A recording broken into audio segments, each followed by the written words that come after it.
Noong unang panahon, sa isang maliit na baryo, may isang batang babae na nagngangalang Pina. Kilala si Pina sa kanilang lugar dahil sa kanyang pagiging tamad at mahilig magreklamo.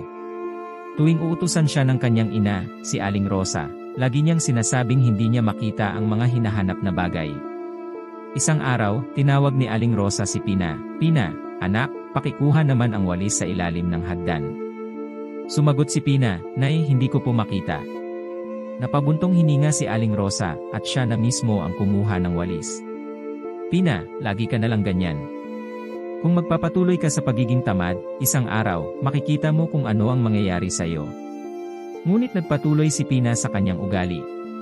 Kinabukasan, habang naghahanda ng tanghalian si Aling Rosa, inutusan niyang muli si Pina, "Anak, pakikuha nga ng kutsara at tinidor sa mesa." Muli, sagot ni Pina, "Nay, hindi ko po makita." Hindi na nakapagtimpi si Aling Rosa.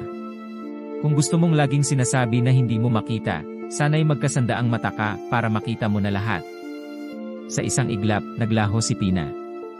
Hinanap ni Aling Rosa ang kanyang anak sa buong bahay, ngunit hindi niya ito makita. Lumipas ang mga araw at buwan, ngunit hindi na bumalik si Pina. Isang umaga, habang naglilinis si Aling Rosa ng bakuran, napansin niya ang isang kakaibang halaman na tumubo. Ang prutas nito ay may maliliit na mata na mistulang nagmamasid.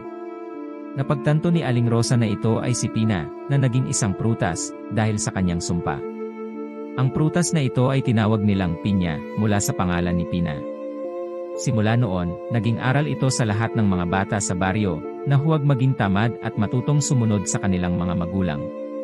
At iyan ang alamat ng pinya, isang kwento na nagpapaalala sa atin na maging masipag at responsable.